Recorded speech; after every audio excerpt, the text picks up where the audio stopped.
In this world, if you can't swim, you bound to drizzle. Yeah. And if you fall, you better pick your punk ass up. That's right.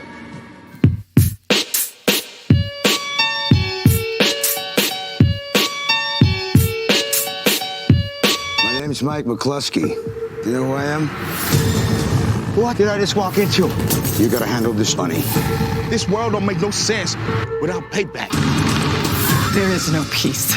This is on you. This war is what I'm trying to stop. If it's a war they want, it's a war they gonna get. I need you to continue trusting me.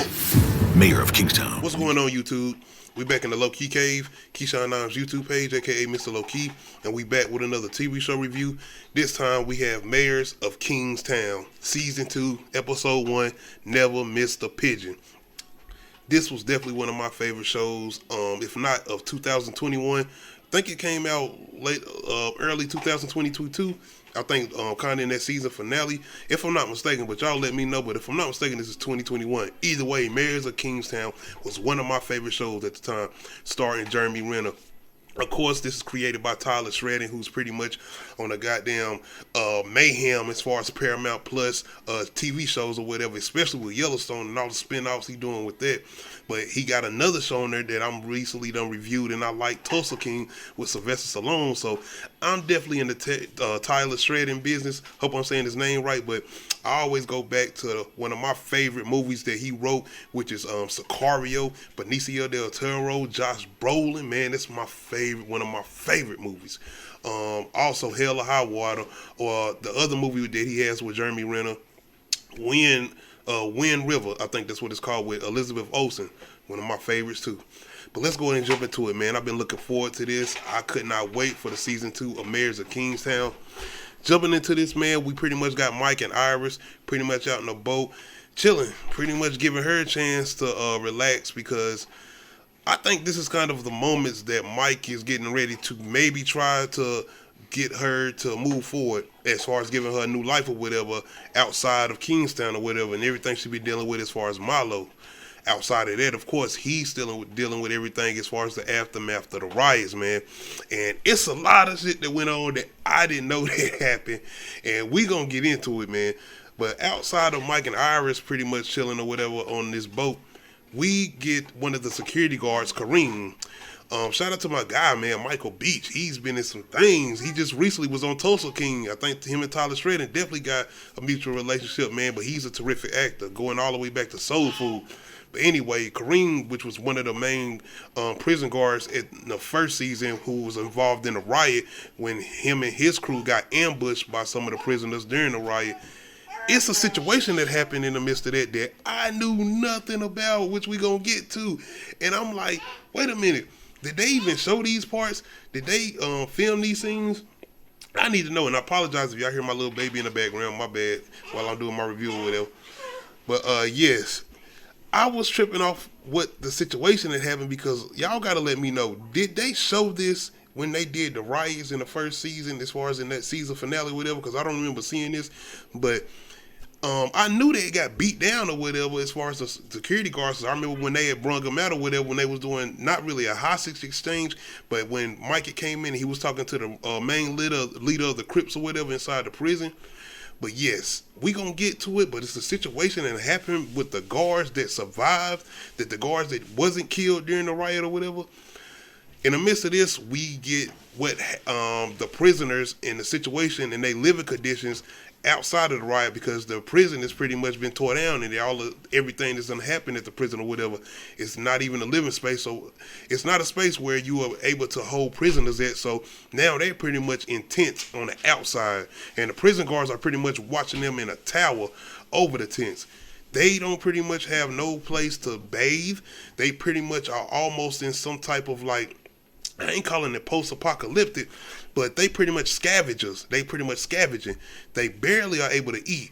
They pretty much using porta potties that's on the outside, which they are sharing. And it's pretty much no money, drugs.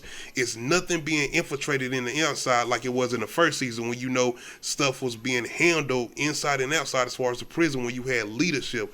And that's kind of what's going on now, because most of the main leaders of these prisons, as far as these gangs and these groups inside the prisons, have been killed during the riots or whatever, especially old buddy who was the leader of the Crips or whatever. So now it's no structure, and that's some of the main things they are getting into in this episode. The guards don't even care. They just sitting there looking at it like, man, do what y'all gonna do. It is what it is. And it's really, really a strain that's coming down as far as the prisoners, not even with just the men, but even in the women, which we're going to get to, dealing with Mike's mother. Other things that's going on outside of the prison is that there's no structure on the outside either. So now you got a lot of chaos and mayhem going on the outside with a lot of gang beefs going on. Not only that, you got this whole thing with Bunny, because Bunny and Mike still have a relationship. Shout out to Bunny, which was one of my favorite characters in the first season of Mayors of Kingstown. But one of his pretty much cookhouses have been infiltrated, following by a snitch from another gang that pretty much told on him or whatever. So now they pretty much done shut him down, and it's kind of making him a little bit weaker as far as his crew, and that's the person that Mike associate with. We gonna get to that. So Mike is seeing everything that's going on inside of the prison, on the outside of the prison, because of everything that's going on with no structure being handled, as far as no leadership, nobody to handle things. So everything is just in a chaos, and especially with everything that's happened with the guards, which I've got to get to, man. Man, because I did not see this, man. But Mike ends up going to have a conversation with Bunny, trying to see what they can do as far as getting this structure back in order, as far as everything they had going on in the first season. And Bunny letting him know, nigga, ain't no leadership in prison. And as far as the people that they can try to choose to take over that role, they ain't got nobody. Ain't no candidates. Don't nobody they want to lead. And the people that they got ain't really got no structure or no leadership qualities to them to lead. So it's pretty much just mayhem and chaos right now. And on the other end, as far as Mike, he pretty much explains to Bunny that the guards want revenge.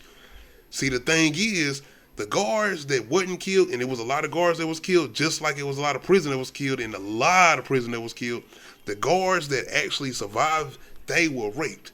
They was raped, and I don't mean like they was raped by, as Mike explained, by their own things, as far as the platoon, the things they have that you know that they kind of beat the prisoners with or whatever. They was raped by those. So this is the whole thing that's going on with Kareem, because I couldn't get it. I was like, why is he like in this type of position as far as this trauma he going through? Because he's pretty much like screaming in the closet or whatever, like he's going through something, like he's having this everlasting nightmare or something. And I'm like, I remember them pretty much looking like they had got beat up or whatever, but I didn't know they had got raped. So that's a whole different thing. Another thing that's going on as far as this whole structure thing is Mike trying to have a conversation, you know, with the cop side, as far as the people he know behind the law enforcement, you know, the SWAT guys, even one of the prison guards. Shout out to the guy that's playing one of the prison guards on here. I don't know if y'all remember him, but he was the guy that used to play in Prison Break back in the day. You know, my boy Michael that was out here breaking out of prisons. But anyway, I like what they did with it as far as trying to throw that little snippet in there, because I think him being a well, I ain't gonna say well-known actor, but him kind of being one of the well-known characters from that show, and him coming in playing a prison guard now. That's all I'm saying. But anybody who know Prison Break, then you'll know what I'm talking about as far as one of the prison guards that's in this show. But anyway, Mike is trying to tell them as far as the whole thing with Bunny and the way they've been infiltrating his cookhouses or whatever, and they pretty much like, man, we just ready to take them out. They don't want no other war. And here go Mike again, like, listen, nigga, we need structure. This is what happened the first time when y'all had this situation happen, because you know in the first season, they pretty much had this thing where they had the prisoners kill this guy who pretty much blew up this meth house, if you remember from the first season, who ever seen the first season. But this guy blows up a meth house on accident, but he a meth head and he blow up a meth house, but his kid was inside too. So the whole thing with the cops is they like the prisoners handle it, and they gonna pretty much turn the other cheek. The whole thing with the prisoners is, yeah, but we want some get back for this. So that pretty much was kind of the mayhem and chaos that kind of went into everything that happened with the riots in the first season. So now this is a lot of that aftermath. And when we get to the whole thing with Mike and Kyle's mom, who's still doing what she's doing as far as doing this teaching behind the women's prison, you see how things have changed with the structure in it. Because anybody who's familiar with that first season, you remember that situation that happened with that one prison guard and that girl who pretty much stabbed him in the neck or whatever, who was working with one of the Crips from the main prison as far as the men's prison. So now after that whole riot situation, you can see how things have got a lot more stricter. You can even see that as far as when Mike's mom goes to talk at this women's prison, that it looks like most of these women kind of been abused, but they've been beat on by these guards, because you can see how these guards are more heavily armed now, not like they was in the first season or whatever, especially in a women's prison. So a lot of things have changed, and especially after those riots. So we're gonna have to see how this looks, because the thing about this is when the Mike's mom is trying to talk or whatever, she asking the I was about to call them stormtroopers, because that's what she called them, but when she called them, asking the prison guards to pretty much leave, because the way they walking around pretty much is giving like this tension, and it's kind of giving this uncomfortable feeling where she can't really talk to the women the way she want to talk to them. And when she asked the prison guards to leave, they pretty much like, nah, get up, women, it's time to go, because she like, I need y'all to leave or class is over. So they pretty much like, it's whatever, it's class is over then. So you can see how things have changed a lot, in the way the prison guards are pretty much like, we don't give a fuck now, we don't care no more, especially after hearing everything that happened with those prison guards in the men's prison with the riot. So now everybody's out for revenge, especially these prison guards, and that's men's and women's prison, especially in Kingstown. Outside of that though, we get back to my man Kareem. We get back to Kareem, who's pretty much talking to not a counselor, but somebody who's seeing if he's in a condition to go back to work, because that's what he's trying to do. And this is where they really get into detail, and they mention the whole thing with the prison guards who had been raped. And they mention a thing where the other prison guards who had been raped seen him get raped, but he's like, nah, that didn't happen to me or whatever.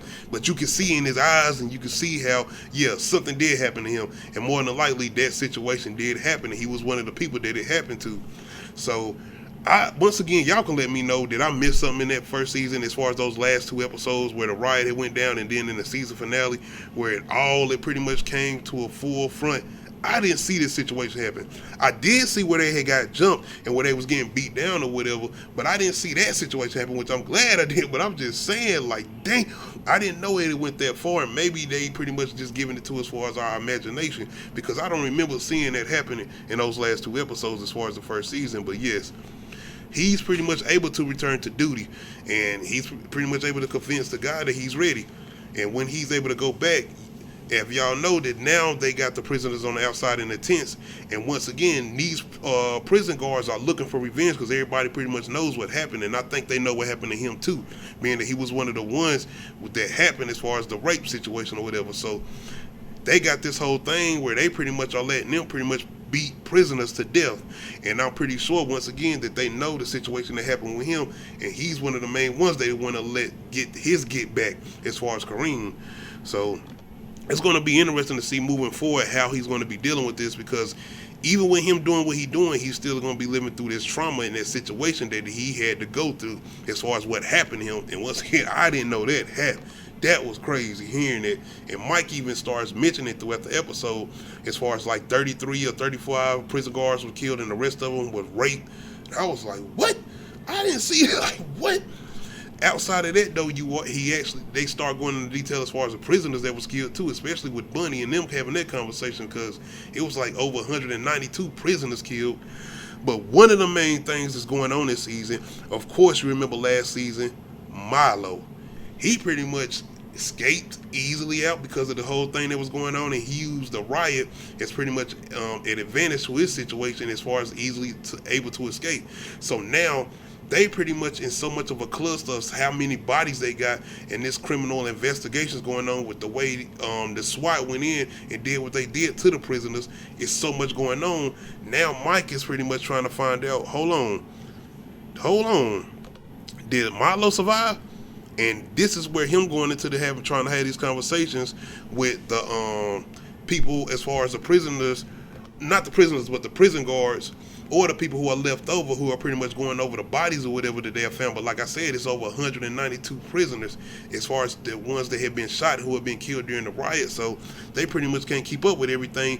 But Mike's whole thing is trying to find out Milo. And you got to remember how dangerous this guy was. He was on lockdown 24/7 in the first season, and they went into detail why it was that situation. You seen the whole thing when Iris was pretty much with the FBI in the first season, and he had somebody come in and kill him and kidnap her and take her back. And Mike had to get her back with the help of Bunny, of course. So yeah, Mike knows how dangerous Milo is. So now he's trying to find out, is this guy alive or not? In the midst of this, we catch up with Kyle, Mike's brother, who's pretty much out of the regular police thing as far as Kingstown, and he's out on the boat now, state police or whatever. Smart deal, especially after the situation he had to deal with, especially with him being involved in a riot too or whatever, and getting pretty much almost not kidnapped, but pretty much in that situation as far as being trapped in there when they was trying to get out, as far as him and Ian, I think his name is, the bald-headed cop or whatever. But yes, man, in the midst of this situation, we have one with Mike's mother. She's pretty much at a convenience store or whatever, getting her a little drink or whatever, because I mean, she's stressing or whatever. But after her pretty much trying to leave this convenience store, she ends up getting pretty much robbed and beat up by this guy or whatever, just standing out there waiting for her to come out, and she gets beat down, man. The whole thing with this situation is, though, she wasn't press charges. She is one of those people, I feel like, that actually really, really believes in rehabilitation.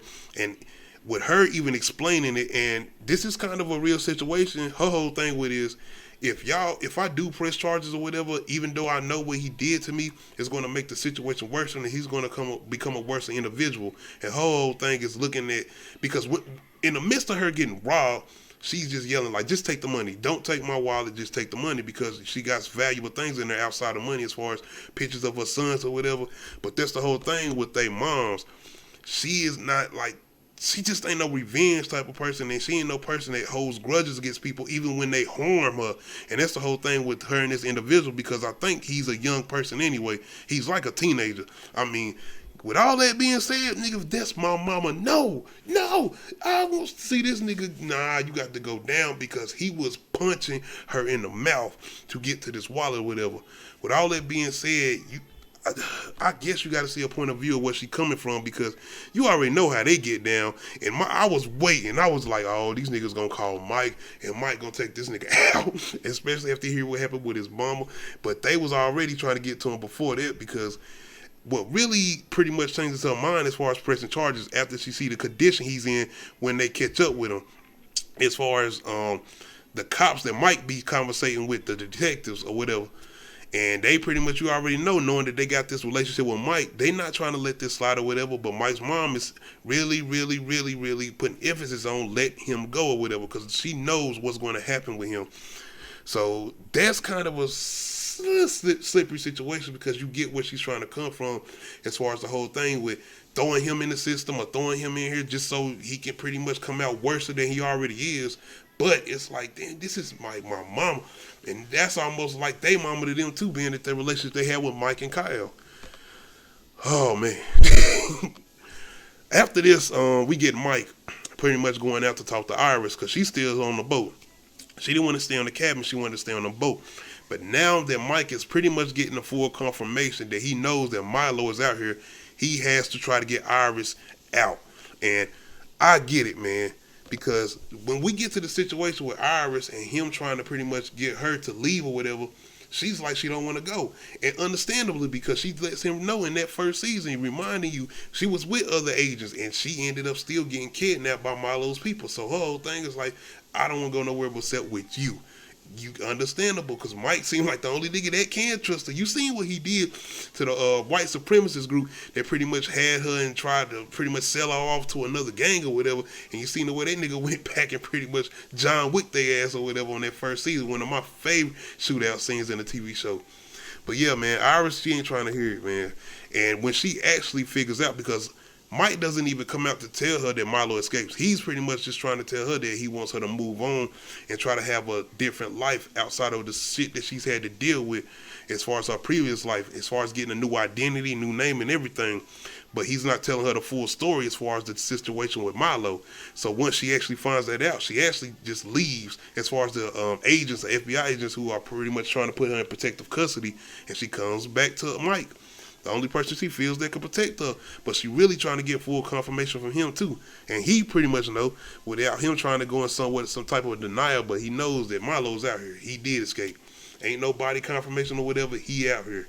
So it's going to be interesting, man, to see what Mike is going to try to do moving forward, because I ain't going to front, man. I was looking for Mike, you know what I'm saying, to get into that aggressive mode. And I don't know, just last season, that nigga was on demon time throughout that whole season. Give or take, he had just had to deal with the death of his brother and all this shit going on with Bunny calling him, then the cops calling him, and he trying to make sure to simmer down these situations between the gangs and the prison on the inside as far as the prisoners and the gangs on the outside, and then the fellow cops that he had relationships with.